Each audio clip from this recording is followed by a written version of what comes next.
గద్వాల జిల్లాలో విషాదం చోటు చేసుకుంది. కొత్తపల్లి గ్రామానికి చెందిన ఇంటర్ విద్యార్థి ఆత్మహత్య చేసుకున్నాడు. గద్వాల ప్రభుత్వ జూనియర్ కళాశాలలో ఇంటర్ సెకండ్ ఇయర్ చదువుతున్నాడు తరుణ్. అందరి ముందు ఉపాధ్యాయులు అవమానించడంతో మనస్తాపానికి గురై ఉరివేసుకొని చనిపోయాడని కుటుంబ సభ్యులు ఆరోపిస్తున్నారు. ఆత్మహత్యకు ముందు సూసైడ్ లెటర్ రాశాడు తరుణ్. లెక్చరర్ శిరీష వల్లే తాను చనిపోతున్నట్టు లెటర్లో తెలిపాడు. ఘటనపై పోలీసులు కేసు నమోదు చేసి దర్యాప్తు ప్రారంభించారు. గద్వాల జిల్లాలో విషాదం చోటు చేసుకుంది. కొత్తపల్లి గ్రామానికి చెందిన ఇంటర్ విద్యార్థి ఆత్మహత్య చేసుకున్నాడు.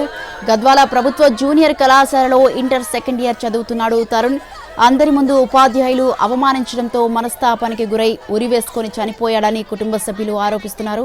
ఆత్మహత్యకు ముందు సూసైడ్ లెటర్ రాశాడు తరుణ్. లెక్చరర్ శిరీష వల్లే తాను చనిపోతున్నట్టు లెటర్లో తెలిపాడు. ఘటనపై పోలీసులు కేసు నమోదు చేసి దర్యాప్తు ప్రారంభించారు.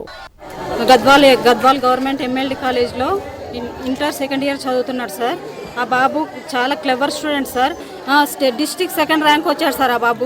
ఆ బాబు అంత మంచి ఆశయాన్ని ఇప్పుడు ఒక మంచి స్టూడెంట్ని మా పొట్టన పెట్టుకున్నట్టు ఉంది సార్. ఇప్పుడు ఆ మేడము నువ్వేం పెద్ద ఎమ్మెల్యే కొడుకువా సీఎం కొడుకువా, నీకేమి అంత రెస్పెక్ట్ ఇవ్వాలన్నా? నేను ఇష్టం వచ్చినట్టు మాట్లాడుతుంది. నువ్వెవరు అడగనిక నాకు అవసరమా? నా ఎదురెదిరిస్తున్నామని చెంపవాటి కొట్టింది సార్ అంతమందిలో. నా లాంటి వాళ్ళు ఇంకా ఎంతమంది జీవితం నాశనం చేస్తుందో కదా ఈ మేడము. కాబట్టి ఇలాంటి మేడం పైన కఠిన చర్యలు తీసుకోండి, అప్పుడే నా ఆత్మశాంతి ఇస్తుందని మా తరుణ్ లెటర్లో రాయడం జరిగింది. ఆ బాబు అయితే అంతమందిలో అవమానించడం వల్ల, చెంపపై కొట్టడం వల్లనే ఆ బాబు అవమానం తట్టుకోలేక చనిపోయాడు సార్.